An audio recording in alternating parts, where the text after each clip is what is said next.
Good morning. It's day 4 of the Truvada Sustive combo.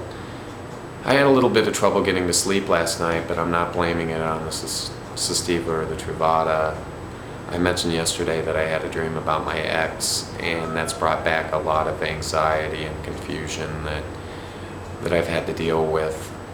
I've mentioned previously that we had problems at the last several months of the relationship, but I thought that we were getting that worked out. We had actually broke up early November. I broke up with him, and he came over to get his things, and I said I didn't want to break up. He said he didn't want to either, that he wanted to communicate and work on our problems, but immediately after that, we didn't communicate at all. As much as I tried, I think he felt like I was pushing him, and it just made things worse. But I thought that we were committed to doing that, and so when he stood me up for Christmas and then broke up with me in such a mean way on the phone the next day, it kind of threw me for a loop. And that was when I really started to worry about HIV being involved in this somehow, and then finding out that in fact I was HIV positive, and him saying that he wasn't and he wanted nothing to do with me, and if I needed support, go to Howard Brown. I mean, just a slap in the face after a slap in the face.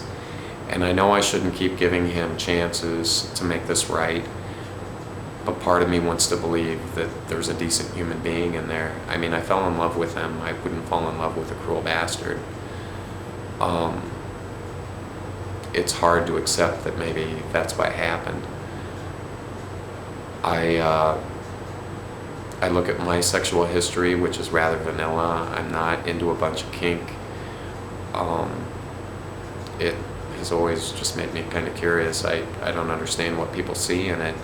And then I compare that to his sexual history, which is quite a bit more wild. I mean, he described himself as a sex pig. Here I end up being HIV positive, and he's HIV negative. I mean, I know life isn't fair, but sometimes it's mighty damn cruel.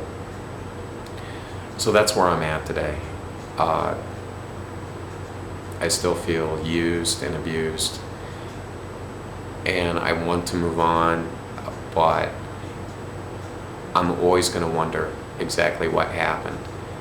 And with HIV being forever, and me forever linking that HIV to him, even though he doesn't have it, he was the reason I felt that I needed to get tested.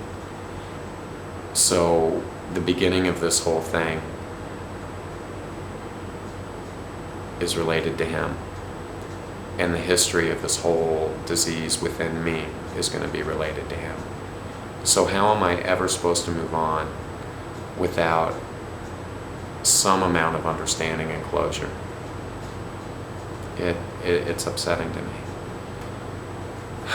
And I don't feel that it's fair to even begin to think about starting another relationship when I have this going on in my head. I've got guys telling me, get back on the horse. You know, find Mr. Right now, then find the rebound guy and everything else, but I am just not built like that. I don't like to get together with guys that I don't think that there's some possibility with. I like to think that I'm a little bit more mature than that, but you know, maybe I do need to get out there and just go by sheer numbers. I mean, a lot of fish in the sea, one of them has to be a good meal, right? So anyway, I have made an appointment to see my doctor on Friday. I think I need to get my bilirubin checked. Like I said yesterday, I don't think it's in a desperate place right now, but I just want to make sure that we keep an eye on it. So I'm going to keep moving today. I'm going to try and distract myself with work and keep going and try to get out of this foul mood. And I'll keep hoping to. I don't know that I have any other choice. Anyway, you have a good day, and we'll keep talking. Bye-bye.